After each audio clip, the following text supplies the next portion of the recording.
BFM Business, 10h, midi, l'émission 100% placement. Intégral placement, Cédric Decoeur.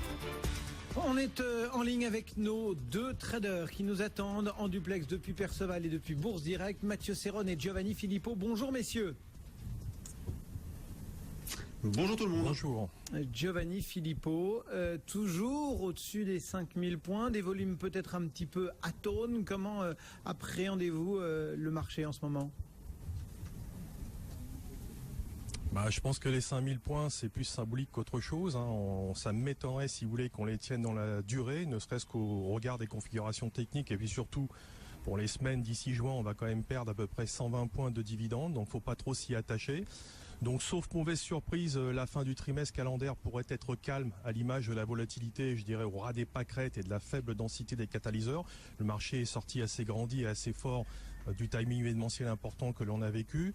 Seul bémol, toujours la même chose, des contraintes techniques qui bloquent la progression mais qui s'estompent au fil du temps, ce qui devrait au moins permettre d'assurer un maintien, d'autant plus que les spéculateurs sont assez short ces derniers jours.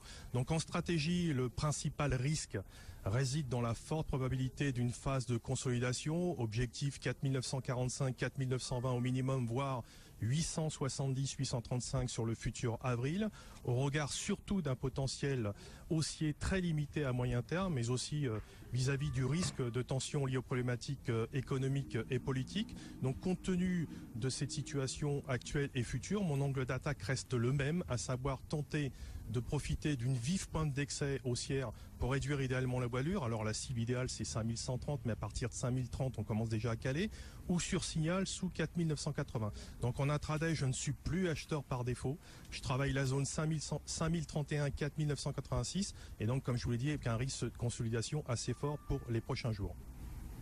Regard à présent de Mathieu Serron chez Perceval, la façon dont vous travaillez le marché, la stratégie que vous développez, Mathieu, pour Perceval.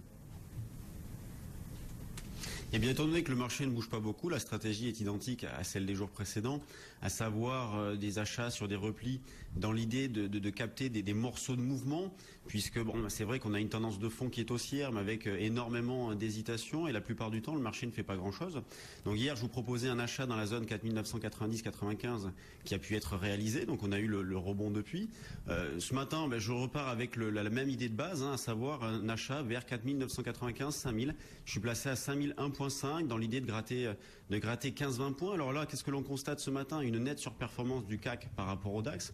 Comme vous le disiez tout à l'heure, le CAC est porté par les bancaires et par Total, qui est pas mal. Donc la plus grosse pondération de l'indice est parmi les plus fortes hausses, donc c'est plutôt pas mal. On a une volatilité qui est extrêmement faible aussi, donc une volatilité implicite.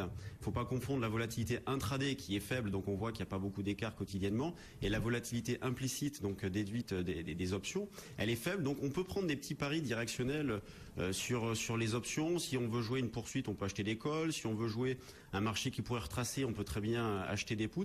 Donc moi, je continue à acheter donc sur des retours en arrière jusqu'à 4915,20, considérant que si on passait sous ce niveau de prix, on aurait une première alerte et la neutralisation donc des indications haussières en cours apparaîtrait sous 4885,90. Donc tous les niveaux que je mentionne sont sur le futur avril et il y a 10 points d'écart entre l'indice et le futur. Voilà pour le regard de nos deux traders ce matin. Giovanni Filippo chez Bourse Direct, Mathieu Serron chez Perceval Finance Conseil. Le CAC 40, on vous le rappelle, est en progression 0,20.